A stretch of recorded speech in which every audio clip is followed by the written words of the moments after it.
200년 전 독립운동의 길에 나선 우리의 선조들은 일본이 잘못된 길에서 빠져나와 동양에 대한 책임을 다하게 하는 일이라고 선언했습니다.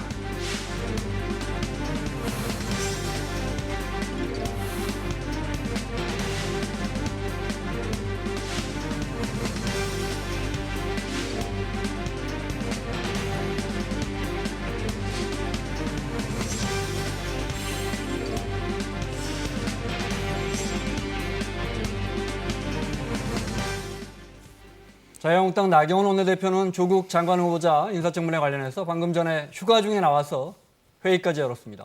자, 이 문제도 논의해 보겠습니다. 부산 사상의 자유한국당 장제원 의원, 서울 중구 성동갑의 홍익표 의원 자리했습니다. 어서 오십시오. 네, 안녕하세요. 네. 청문회 날짜가 아직 안 잡혔고 이달 말, 다음 달 초, 이달 말이 그래서 20일 안에 이제 네. 청문회를 해야 되니까요. 여야 간사들이 일정을 잡겠죠. 네. 벌써부터 난타전이 시작된 것 같습니다. 먼저 황교안 대표 또 여야의 입장, 이인영 원내대표 입장까지 들어보겠습니다. 조국 지명자는 과거 남한 사회주의 노동자 동맹 산호맹으로 실형까지 선고받았던 사람입니다. 산호맹은 어떤 단체인가? 무장 봉기에 의한 사회주의 혁명 달성을 목표로 만들었던 반국가 조직이었습니다. 아무리 세상이 변했다고 해도 국가 전복을 꿈꾸는 조직에 몸담았던 사람이 법무부 장관에 앉는 것이 도대체 말이 되는 이야기입니까? 낡은 색깔론 공세를 퍼붓고 있습니다. 총칼로 집권한 군사정권에 맞서서 세상을 바꾸기 위해서 쏟았던 민주주의에 대한 열정을 과격하게 폄하하지 마시기 바랍니다. 자유한국당은 장관 후보자들을 마치 척결해야 할 좌익 용공으로 몰아세우는 듯합니다. 공안 검사적 시각에서, 특히 이분법적 시각에서 벗어나길 바랍니다. 공안 검사적 시각에서 특히 이분법적 시각에서 벗어나길 바란다. 네. 먼저 여쭤볼까요? 조국은 국가 전복을 꿈꿨던 사람이다. 어떻게 보십니까? 글쎄요, 저는 뭐 동의하지 않습니다. 그리고 또 설사 과연 그것이 그 당시 법원 판결이 그랬다 하더라도 당시 상황에 대한 특수성을 좀 이해해야 될 것 같습니다. 그 전두환 군사정권 하에서 있었던 반국가 단체 판결이라는 것은 네. 과거 민주화 운동을 억압하기 위한 중요한 그 수단으로서 활용됐었고요. 실제 판결이 난 이후에 당시 산호맹 사건 관련자들과 조국 교수를 포함한 관련자들이 전부 다 엠네스티에서 네. 국제 양심수로 인정을 받았고요. 2008년 이명박 정부에서 과거사위원회에서 민주화 운동으로 인정받고 다 사면복권이 됐다는 점을 네. 분명히 말씀드리고 싶습니다. 제가 그 지금 뭐 이념 논쟁하자는 건 아닌데 바로 잡아야 될 부분은 좀 있는 것 같아요. 네. 그러니까 이 군사정권 하에서 우리 학생들이나 국민들이 독재 타도를 외치고 민주주의를 쟁취하기 위한 노력과 그 이후에 있은 산호맹 사건을 이렇게 물타기하는 거는 저는 다른 사건이라고 봐요. 군사정권 하에서 민주주의를 외친 거하고 그 민주화된 이후에 산호맹이라는 조직이 사회주의 건설을 위한 폭력혁명을 하기 위한 조직을 만든 그 조직의 조직원이었다는 산호맹은 거는 90년, 뭐 93년 그렇습니다. 이렇습니다. 민주화 네. 이후란 말이죠. 네. 그렇기 때문에 그거하고 썩는 거는 저는 물타기라고 보고요. 다만 또 엠네스티 얘기 좀 할게요. 엠네스티 부분하고 이명박 대통령 시절에 그 민주화위원회, 그 민주화위원회 부분은 분명히 구분돼야 됩니다. 산호맹 사건을 민주화 운동으로 규정한 게 아니고 박노해 씨를 비롯한 거기에 있는 분들이 네. 산호맹 조직을 만들기 이전에 민주화 운동에 그래도 그분들이 공이 있다. 그래서 민주화 유공자로 지정을 한 거고요. 그거는 그렇게 다른 개념입니다. 지정되면서 조국 후보자도 들어갔습니다. 들어갔죠. 들어갔죠. 네. 근데 분명한 거는 산호맹 사건이 민주주의를 위한 그러한 민주화 투쟁이라고 규정하지는 않았죠. 그러니까 엠네스티 부분에 대해서 말씀을 드릴게요. 네. 엠네스티 부분이 물론 양심수라고 엠네스티가 규정을 했지만 김대중 대통령님께서 그 당시 하신 말씀이 있습니다. 엠네스티가 규정을 하더라도 공산당은 안 된다. 엠네스티 기준으로 그동안 종교계에서도 요구해온 사람들이 사면 검토 대상이나 당연히 검찰의 심사를 거쳐야 한다. 네. 이게 김대중 대통령이 하신 말씀이에요. 네. 엠네스티가 그렇게 규정을 했지만 그다음에 엠네스티에서도 이걸 양심수라고 표현한 거 하고 네. 그다음에 인권 수사 관련돼서 수사 과정에서 인권을 침해한 부분 그 부분은 또 좀 분리해서 봐야 되는 거죠. 자, 그 최종적으로 수사된 시점이 93년, 판결 난 게 94년인데요. 그렇습니다. 네. 그러나 이거는 연속선상에서 봐야 되는 거죠. 이 시작이 산호맹 사건, 그 모든 사건 자체는 80년대 전두환 정권 때부터 시작된 운동이었습니다. 그 당시에 노동자의 삶이 굉장히 힘들었고 노동자의 삶의 변화를 가져오기 위해서 여러 가지 조직 운동이 있었습니다. 물론 그 안에는 일부에는 북한과 관련돼서 이적 단체 판정을 받은 단체도 있고요.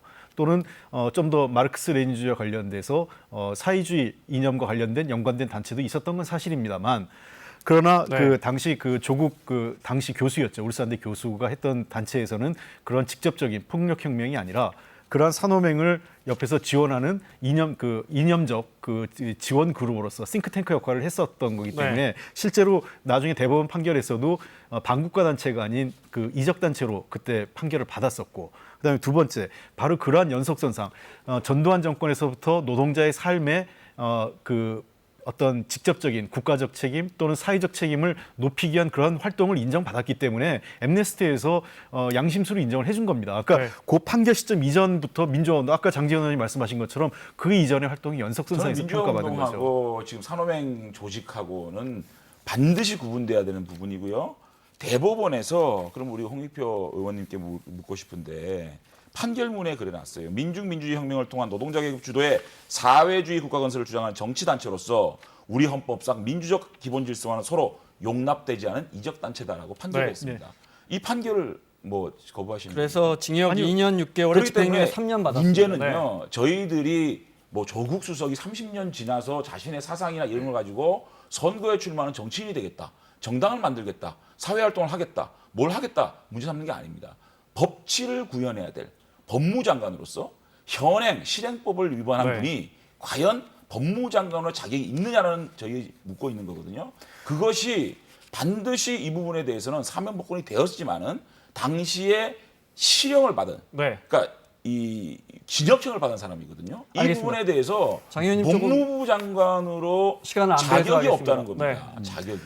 홍 의원님 저는 반론 듣고 저희가 준비한 조국 후보자의 입장을 들어보겠습니다. 홍 의원님 네. 반론 듣고요. 네. 저는 동의하지 않습니다. 이것은 처음에 문제 제기를 황교안 대표가 있는데 황교안 대표 스스로 본인의 삶을 좀 되돌아봐야 돼요.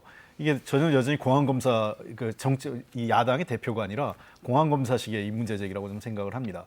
그 당시 많은 민주화 운동의 인사들이 국가보안법과 네. 집시법, 그다음에 반국가 단체, 이적 단체 등등의 그 혐의로 구속된 사람이 한둘이 아니었고요. 대부분의 것이 재심을 거쳐서 무죄 판결을 받거나 또는 민주화 운동을 인정받아서 사면복권이 됐습니다.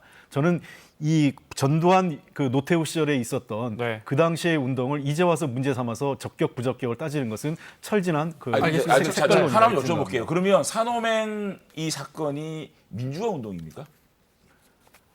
아니 근데 민주화 운동이 저는 아니에요, 이거는. 아니 나중에 이거는 그 민주화 운동을 인정을 받았어요. 민주화 운동은 인정 누가 했죠? 예. 네. 아니 MB 시절에 민주화보상위원회에서도 산호맹 사건을 민주화 운동으로 규정하지는 않았어요. 제가 잠깐 정리를 해야 이거는 하겠습니다. 네. 대법원에서 아니, 이적 단체였고 이적 행위였다라고 규명하고 있습니다. 근데 이거를 어떻게 민주화 운동으로 치부를 해가지고 얘기를 하고 그다음에 메신저의 문제를 자꾸 삼아요. 민주당은 어떤 메시지를 던지면 그 메시지에 대한 해명은 안 하고 메시지를 던진 사람이 공안검사 출신이었다. 네. 이렇게 메신저를 공유하는 방식으로는 자, 알겠습니다. 야, 네. 이거는 이러지 맙시다 진짜. 요거는 저희가 준비한 영상 보기 전에 잠깐 팩트만 전해드리면 이건 시청자분들이 판단할 문제인데 93년에 울산대법대 교수로 재직 중에 산호맹은 이적단체입니다. 그런데 산호맹 산하에 당시 조국 교수가 남한 사회주의 과학원의 일원으로 활동했다는 혐의로 그러니까는 반국가 단체가 아니고 이적 단체 가입으로 해서 구속돼서 집행유예 판결을 받았습니다. 그러니까 어떻게 보면 하위 단체인데 그것을 어떻게 볼 것이냐. 아니 실적법을 네. 위반했지 않습니까? 네, 실적법을 아니, 위반한 물론 유죄 사람이 판결이 법무부 장관 났어요. 하자고요? 문체부 장관이나 무슨 여성부 장관이나 다른 장관을 할 수 있다고 봐요. 법치를 구현해야 돼. 사실은 법은 그러니까 예를 들면 그러한 방금 말씀하셨듯이 산호맹의 산하단체에서 싱크탱크 역할을 했다. 네. 그러면 사법부에서 그 부분에서 형량의 문제지 법을 위반한 건 사실이지 않겠습니까? 법을 위반한 사람이 법치를 구현해야 될 법무장관이다? 법무장관에 맞지 않다는 얘기를 하는 겁니다. 알겠습니다. 저는 철진한 그렇게 그런 생각하지 이념 문제가 않습니다. 아니라. 서울대 법학과 교수로서 지금까지 대한민국 법 법치주의, 그다음에 민주주의 위해서 꾸준히 노력을 해왔던 분입니다. 저는 법무부 장관으로 전혀 손색이 없다고 생각하고 네, 자. 젊은 시절에 그 논쟁을 갖고 과거 전력을 설사 네. 그것이 민주운동이 아니라 하더라도 저는 민주운동이라고 보고 있고요. 민주운동이 아니라 하더라도 저는 그거는 지금에서 결격사유라고 생각하지는 않습니다. 네, 자, 유명한 공안검사의 법무부 장관을 했던 분이 지금 자유한국당의 야당의 대표인데 운동권 출신으로 서울대 법대 교수를 하시던 분이 법무부 장관을 하겠다고 나왔습니다. 누가 봐도 드라마틱한 상황입니다. 네, 드라마라면 아마 야 이거 너무 말이 안 되는 설정이라고 했는데 지금 우리 현실에서 벌어지고 근데 있습니다. 제가 네. 저 우리 김 원장 앵커의 진행에 대해서 한 번도 제가 지금까지 네, 조금 제가 불만을 표출한 적이 없는데 말씀하십시오. 네. 조국 수석과 왜 황교안 대표를 등치를 시킵니까? 조국 수석은요 네. 법사위원장이나 저희 뭐 법사위원들하고 지금 대화를 나누는 분이지 드라마틱하게 당의 대표하고 일개 법무부 장관 후보자하고 등치시켜가지고 드라마틱하다고 얘기하는 일개 거는 법무부 장관이라니. 저는 그거는 아니 무슨 말? 황교안 대표가 황교안 이 대표가 논쟁에 뛰어들었어요, 본인이. 공안검사기 때문에 이러한 문제를 제기한 게 아니고요. 네. 우리 국회의원들이 다 제기하는 문제입니다. 법무부 장관이 어떻게 이러한 큰 사실은 폭력을 통한 사회주의 건설을 하겠다는 조직원이었어요. 그렇게 해서 실형을 받았어요. 자, 형을 그 받았잖아요. 그래서 말씀하셨으니까. 그분이 어떻게 네. 법무장관이 될 수가 있습니까? 알겠습니다. 자격론이죠. 그 지적은 무슨 말씀인지 알겠습니다. 그런데 앞서 들으신 것처럼 황교안 대표가 직접 산호맹 이야기를 꺼냈기 때문에 제가 그 말씀을 드렸다는 거 말씀드리고요. 자, 조국 후보자 입장을 잠깐 볼까요? 네, 스케치 잠깐 보겠습니다.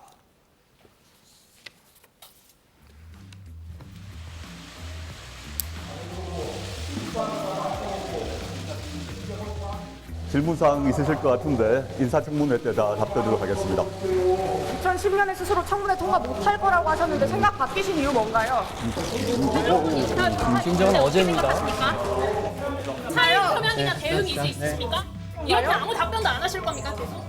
한 말씀 해주시죠. 말을 아끼던 조 후보자가 오늘은 답변을 했습니다. 장관 후보자의 능력과 자질에 대해서 살펴보고자 애를 쓰시는 기자 여러분들께 존경을 표합니다.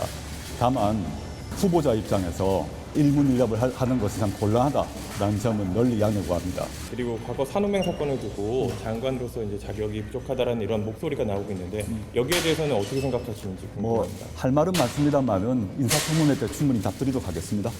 지명 이후로는 이제 글을 안 올리고 계시잖아요. 이 부분에 대해서는 어떤 생각? 후보자로서는 모든 문제에 있어서 신중한 태도를 취해야 된다고 보고 인사청문회를 앞두고 국회 앞에서 답을 드리는 것이 기본 도리다라고 생각하고 있습니다.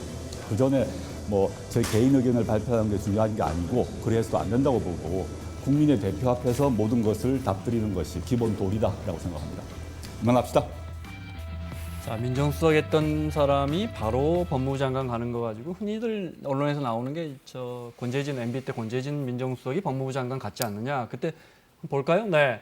그때도 당시 이제 여야가 바뀌어서 서로 가도 된다, 안 된다, 이런 이야기를 했었는데 그런 부분은 어떻게 보십니까? 불법은 아니죠. 불법은 아니지만 저는 지금 청와대의 인사검증의 책임자, 인사위원회 위원장이 아마 비서실장이죠. 네. 비서실장이 노영민 민주당 원내수석 부대표 할 때 군사 정권에도 하지 말아야 될 일을 했다라고 강력하게 비판하지 않았습니까? 그런데 지금은 왜 이럴 수밖에 없었느냐는 얘기가 설명이 안 돼요. 그리고요, 가장 중요한 거는 셀프 청문회를 이미 했어요. 언론에다가. 조국 교수 시절에 저는 청문회를 통과시키지 못합니다. 국가보안법도 위반했고요. 위장전입도 했고요. 그래서 청문회를 넘지 못합니다. 네, 라고 저희가 준비한 게 본인이 있는데. 네. 스스로 청문회에 갈 수 없는 사람이라고 고백을 했습니다. 그때는 이것보다 더 명확한 낙마 이유, 네. 부적격 이거 어디 있겠습니까? 본인이 고백을 했다 이미. 그렇죠. 그때는 그런 말도 했습니다. 정치할 생각이 있냐 했더니 아직 정치에 대한 정치 근육이 약하다고 했던가? 네. 그때는 정치할 생각이 없으셨나 봐요. 예. 네. 자, 그 부분 어떻게 보십니까? 조국 수석이 네. 제가 몇 차례 뵙고 그 전에 후보자 지명되기 전이었죠. 그때 보면 여전히 선출직에 대해서는 약간 좀 부정적입니다. 본인이 서울대 교수 있으면서 정치를 하는 거에 있어서 정무직 공무원과 네. 선출직 공무원은 좀 구분해서 생각을 하고 있었고요. 네. 그다음에 2016년에 했던 답변을 보면 그 당시에 이제 이명박 정부 시절인데 위장 전입은 나중에 최근에 다시 자기가 확인해봤더니 그건 사실이 아니다. 네, 네. 그래서 그거는 이제 위장 전입은 사실이 아닌 것으로 드러났고요. 나중에 드러난 게 아니고 그건 보면 그거는 되죠. 이제 본인이 해명을 했으니까 나중에 보면 청문회에서 되죠. 그 검증을 해보시면 되는데 이것은 사실이 아니라고 본인은 얘기를 했고요. 그다음에 2010년에 당연하죠. 그 당시에 2010년에 한나라당이었죠. 한나라당이 한 180석 가까이 될 텐데 인사청문회 통과 못하죠. 이 시기에는 국가보안법 위반자가 지금도 저렇게 난리가 네. 있는데 그래서 저는 많은 분들이 오해하고 있는 게 이런 거예요. 또 재밌는 건 권성동 의원이 그랬습니다. 그 당시에 민정수석이건 장관이건 다 대통령 참모고요.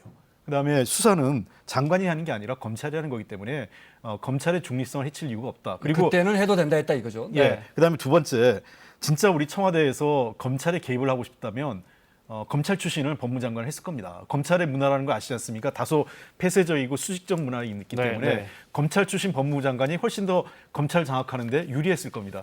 저 서울대 출신 법학 교수고 또 민정수석 때도 우리 여당에서 볼 때는 권력기관에 대해서 너무 개입을 안 할 정도로 그럴 정도로 우리 여당 의원이 불만을 할 정도로 스스로 정말 그렇게 하지 않았습니다. 네. 제가 말씀드릴게요.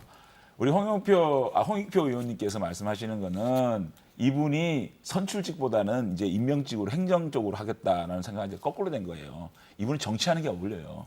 왜냐하면 자신은 이 사회 변혁을 해야 되고 아니, 본인 혁명가를 생각하고 네. 유토피아를 꿈꾸는 분이기 때문에 그리고 실정법을 위반하는 분이잖아요. 그걸 면죄부를 받기 위해서는요. 국민의 선택을 받아가지고 제도권 안에 들어와가지고 자신의 꿈을 이루는 정치인이 어울리는 분이지 이렇게 특히 공정한 법치를 구현해야 될 법무장관은 자격이 없다. 왜냐하면요. 지금까지 법무장관이 이토록 한 정파의 편향적인 인식을 가지고 있고 또 정권의 가장 코드와 맞게끔 돼 있고 또 민정수석 시절에 SNS를 통하거나 또 라디오 인터뷰나 또 여러 가지 유튜브 인터뷰를 통해 가지고 문재인 정권에 대한 사실상의 그 이념적 기반을 얘기한다든가 이런 정치 활동을 한 분이거든요. 가장 정치 편향적인 분이 어떻게 공정한 법치를 구현하는 법무장관이 되느냐 이 부분에 대해서 얘기하는 거예요. 그래서 지금까지 단 한 번이라도 배분이 잘 안 되고 구분을 좀 해주셨으면 단한 번이라도 네. 법무장관이 사실상의 정치인보다 더 정치인이 임명된 적이 있습니까? 자, 근데 그 장 의원님이 좀 구분을 해주셔야 되는 게 누구나 정치적 성향을 갖고 있습니다. 공무원의 정치적 성향이 공무원의 정치적 중립을 위반하는 게 아닙니다. 예. 그 모든 공무원들이 자기가 정치적 성향을 갖고 있기 때문에 투표도 하고 이런 걸 하는 거죠. 네, 네. 다만 자기가 가지고 있는 지위, 그러니까 자기가 어떤 권한과 지위를 갖고 정치적 위반, 중립을 위반했을 때에는 그게 법적 처벌이 되는 겁니다. 저는 조국 수석이 어떤 입장을 가지고 있었고 어떤 정치적 활동을 했고 정치적 성향을 갖고 있는지에 대해서는 결격 사유가 전혀 아니라고 생각을 해요. 다만 이분이 자기의 지위에 있어서 그것을 무리하게 권한을 남용했거나 또는 법적 지위를 그 권한을 넘어서서 자기의 권한을 활용했다 했을 경우에는 네. 문제가 되는 거죠. 하나 알겠습니다. 여쭤볼게요. 하나만 여쭤볼게요. 그러면 이 민정수석이 홍보수석 겸 정무수석 겸 해가지고 외교 문제, 경제 문제, 사사건건 이 문제에 대해 자기 생각을 페이스북을 통해서 개인 국민의 자격으로 하는 게 맞다고 생각하는지 하나 하고 두 번째는 만약에 법무장관이 됐을 경우에 그 엄청난 법치를 구현해야 될 법무장관이 자기가 개인 그 법무장관이 아닌 개인 조국의 입장에서 대한민국의 경제, 안보, 뭐 외교 이 문제에 대해서 자기 입장을 계속 페이스북으로 낸다 그러면 네, 무슨 그것이 말씀인지 옳은 알겠습니다. 일인가요? 자, 다음 주제로 넘어가야 그렇다 되는데 그러면 어떻게 거기에 생각하세요? 대한 네, 홍 의원님 그게 옳은 일인가요? 아, 지금 네. 저 최근의 추세는 네. SNS는 모든 정치인들이 적극적으로 활용하고 정치인인가요? 있고 임명직 정치인들 공무원들도 하고 있습니다. 다만 이런 거예요. 물론 이제 법무장관이 됐을 때는 자기 직무와 관련돼서 너무 지나치게 이걸 활용하면 안 되지만 저는 일정 부분 문제가 없다고 생각해요. 그리고 이 민정수석이라 하더라도 이건 총괄적으로 대통령이 참모입니다. 아시겠지만 국무위원이라고 하죠. 장관들도요. 국무위원이라고 할 때에는 법무장관은 법무 분야에서 책임을 지고 보다 많은 책임을 지는 거지 국무위원으로서 국가 운영의 전반에 대해서 대통령을 보좌하고 같이 국정을 운영하는 파트너입니다. 자, 한일 문제 좀 여쭤보겠습니다. 네, 시간이 뭐 10분도 남지 않았습니다. 한일 양국이 이제 어제 우리가 일본을 백색 국가에서 배제하기로 결정하면서 우리 정부가 이제 두 나라 다 백색 국가에서 배제하게 될 것 같습니다. 네, 아직 시행은 안 했지만 미국이 좀 이 갈등을 중재해 줬으면 어떻겠느냐라는 의견에 대해서 우리 김현종 국가안보실 2차장이 어제 이런 입장을 밝혔는데 한번 들어보겠습니다. 제가 미국 가서 요청을 하면은 청구서가 날라올 게 뻔한데 제가 왜 중재를 요청을 합니까? 제가 뭐를 도와달라고 요청하는 순간 제가 글로벌 호구가 되는데 그것을 요청한 게 아니고 삼권 분립이란 게 있다. 우리는 대법원 판례가 있다. 65년 협정 이것을 뒤집는 게 아니다. 우리는 이것을 존중한다. 다만 거기서 반인도적인 행위에 대해서는 우리가 아직도 청구권이 남아 있다는 것을 대법원 판례에서 확인한 것뿐이다라는 것을 설명한 겁니다. 트럼프 대통령이 사실은 우리나라뿐만 아니고 툭하면 뭐 좀 도와주고 고지서를 내니까 우리가 중재 요청을 하는 게 쉽지 않다라는 거예요. 여당 분들 생각도 그렇습니까? 어떻습니까? 처음부터 중재 요청이라는 것 자체가 적절치 않은 표현입니다. 그렇습니까? 네, 왜냐하면 어차피 한국과 일본이 독립적인 주권 국가하고 외교권을 가지고 있기 때문에 미국의 중재 역할을 요구하는 게 아니라 한일 간의 갈등이 동북아 지역에 미국의 어떤 동아태 전략 또는 미국의 이해관계에 뭔가 문제가 있을 수 있으니 그거에 대한 미국의 선택을 해라. 그러니까 미국이 이 문제가 자신들의 이해관계에 부합하지 않는다고 하면 일정한 역할을 하라는 거지. 우리가 스스로 어떤 뭐 중재라고 할 때는 마치 매달려서 뭐 하는. 그러니까 만약 그런 경우에는 이 김현종 그 안보실 차장이 얘기한 것처럼 우리가 그 대가를 지불해야 될 문제가 생기는 거죠. 그래서 중재란 표현보다는 애초부터 적절치 않은 거였고 우리는 미국이 동아시아 지역에서의 건설적인 역할을 스스로 해달라는 얘기입니다. 그 말씀은 듣고 보니까 운영위 때 노영민 실장도 그런 식으로 말씀하셨던 것 같아요. 저는 어저께 김현종 2차장 인터뷰를 보고요. 난 저분을 되게 좋아했거든요. 정말 유능한 참 통상 협상가다 생각을 했고 사실은 제가 질의를 할 때도 김현종 그 당시의 본부장한테는 굉장히 예의를 갖췄어요. 근데 통상조사 본부장 그렇죠. 제가 청와대가 터가 이상한지 청와대 가시니까 좀 이상해지는 것 같아요. 그렇지 않습니다. 아니 정말요. 이런 거는요. 정말 직접적으로 대일 협상의 당사자가 이렇게 얘기를 라디오에 와서 해버리는 거는 실패한 협상가의 허풍 아닌가 싶어요. 설령 저렇게 생각하더라도 저걸 공개적으로 하면 그럼요. 그리고 글로벌 호구라는 얘기를 이런 자극적인 단어, 그러니까 호구라는 얘기를 생각해 보니까요. 북한이 우리 보고 뭐라 바보, 똥, 개라 그랬어요. 이거 호구라는 얘기 아닙니까? 그리고 중국은 한국시보에서 뭐라 그랬어요? 약한 군대가 굳게 지키면 강한 적에게 포로 잡힌다. 중국의 인식 그리고 카디지 신부매요? 이거를 뭐라고 표현할까요? 러시아는 또 우리 독도 영공 침범해요? 일본은요 무도하게 우리를 경계 침략하고 우리가 화이트리스트 배제한 거는 이거는 WTO 제소하겠다. 이렇게 후한무치한 소리를 하는 겁니다. 이거 우리 호구로 생각하는 거 아닙니까? 그다음 미국이 저는 트럼프 대통령이 최근에 어저께 들어보니까 어디 가서 블루클린에서 자기가 어릴 때 114불 임대료 받는 것보다 문재인 대통령한테 10억 불 받는 게 더 쉬웠다라고 하면서 문재인 대통령 어투까지 흉내냈다라는 얘기를 제가 아베 들었어요. 총리까지 흉내를 냈고요. 트럼프 대통령의 패턴이 그렇습니다. 제가 말씀을 그걸 자꾸 제가 트럼프 얘기를 다 100% 가지고 오는 건 좀 적절치 얘기를 않습니다. 들으니까요. 자, 지금 일본에 치이고 미국에 뒷짐지고 중국에 치이고 북한에는 미사일이요 모닝콜입니다. 모닝콜. 알겠습니다. 이런 맞습니다. 상황을 놓고 김현종 차장이 제가 보기에는 자유한국당이 안타까워요. 그런 입장을 자꾸 원하시는 것 같아요. 저는 자유한국당 빼고 우리 국민들 그렇게 생각하지 않습니다. 김현종 차장이 저런 장현님. 중책을 맡고 있는 분이 저런 말을 할 수 있는 겁니까? 황영님도 말씀 좀 하시게. 우리나라가 외교는 굉장히 당당하게 하고 있습니다. 분명히 러시아의 그 영공 침해에 대해서 우리가 분명히 입장을 밝혔고요. 그다음에 북한에 대해서도 우리가 단호하게 얘기하고 있습니다. 그렇다고 전쟁할 수는 없는 거 아니겠어요? 다만 우리는 그 한반도 평화와 비핵화로 가는 과정이 굉장히 인내와 상당한 시간이 필요합니다. 그거에 대해서 국민적 화합을 모아가는 것이고 그 의지가 지금 한 군데 모아지는 지금 과정이기 때문에 지금 계속 적 앞에서 분열하고 왜 자꾸 자유한국당이 친일 프레임에 걸리겠어요? 본인들이 지금 이 국가 중대사안 외교 사안 앞에서 정쟁을 하고 계시잖아요. 적 앞에서 분열한 사람이 누구죠?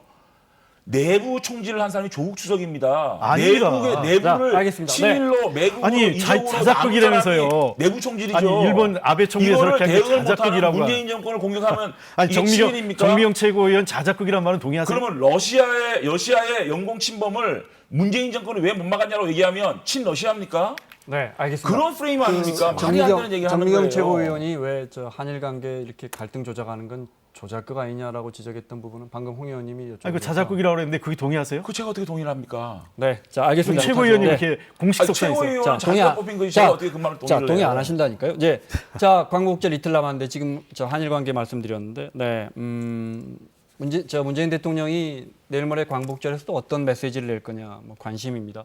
오늘 독립유공자 청와대를 초청해서 오찬했는데 잠깐 볼까요? 네. 독립유공자와 또 후손들, 네, 오늘 해외에서도 참석했고요. 네, 청와대가 오늘 의장대 사열도 준비했고요. 네, 우리 전통 의장대 사열 준비했고 160여 분의 독립유공자 100년 전 가족들이 독립운동의 길에 나선 우리의 선조들은 일본이 잘못된 길에서 빠져나와 동양에 대한 책임을 다하게 하는 일이라고 선언했습니다. 우리에게 역사를 성찰하는 힘이 있는 한 오늘의 어려움은 우리가 남에게 휘둘리지 않는 나라로 발전해가는 디딤돌이 될 것이라고 확신합니다. 독립유공자 어르신들의 살아생전의 평화와 번영의 한반도를 꼭 보여드리고 싶습니다. 독립유공자 어르신들의 살아생전의 평화와 번영의 한반도를 보여드리고 싶다. 네, 마지막 질문이 될 것 같습니다. 8.15 메시지에 진짜 이건 들어가야 한다. 문 대통령의 메시지에. 장 의원님. 네. 지금의 국난을 우리가 슬기롭게 단합된 마음으로 잘 극복하고 이제 우리가 미래로 가자, 이런 메시지가 좀 있었으면 좋겠고, 오늘 좀 우리 대통령께서 하신 말씀, 네. 최근에 대통령께서 이 국난을 바라보는 이 일본이 우리를 무도한 경제 침략을 바라보는 그러한 해결책, 차분하게 대응하자라는 말씀, 이런 부분들은 제가 굉장히 공감하고, 내일 광복절 메시지도 미래를 향해서 네. 우리가 가자, 모레입니까? 예, 네. 가자라는 메시지가 나왔으면 좋겠습니다. 미래지향적인 메시지로 그렇습니다. 갔으면 좋겠다. 네. 홍 의원님. 네, 아마 그 통상적으로 8.15에서는 역대 대통령께서 다 한반도 평화와 미래에 대한 메시지가 나왔습니다. 네. 그런 측면에서 한반도 문제에 대해서 대통령의 메시지가 있을 거로 생각되고, 또 각별하게 금년이 3.1운동 100주년이고 최근에 한일 관계가 있기 때문에 역사에 대한 성찰과 미래지향적 평화의 한일 관계를 넘어서는 동아시아 시대에 대한 미래 비전이 좀 있기를 기대합니다. 북한 미사일에 대한 메시지도 담길 거라고 보십니까? 북한 미사일에 대한 메시지를 구체적으로 담지 않을 것 같습니다. 아까 말씀드린 것처럼 남북 관계 발전과 한반도 평화에 대한 내용 속에서 포괄적으로 북한의 그런 군사적 도발이나 네. 또는 무력 시위가 적절치 않다는 것은 간접적으로 전달되지 않을까 생각됩니다. 일본에 대한 책임론과 말씀하신 어떤 미래지향적 메시지 중에 어느 쪽에 더 무게를 둬야 한다고 보십니까? 현재로 봐서는 거의 균형 잡히게 나오지 않을까 생각을 합니다. 네. 예, 절제된 반응을 얘기하셨고요. 알겠습니다. 마무리하겠습니다. 조국 후보자 청문회 들어가실 거 아니에요? 그렇습니다. 뭐 큰 거 준비하는 거 계세요? 아니, 이게 기본적으로 있어요? 청문회에 네. 올 수 있는 자격이 없는 분이 오는 겁니다. 일단 자격론부터 시작해서. 그렇게 이야기하시면 너무 길어지니까. 아니, 조국 수석이 네. 청문회에서 말씀하시다고 그랬잖아요. 저 네. 청문회에서 보여드릴게요. 예, 그렇게 하세요. 자유한국당 장제원 의원, 더불어민주당 홍익표 의원과 함께했습니다. 수고하셨습니다. 고맙습니다. 고맙습니다.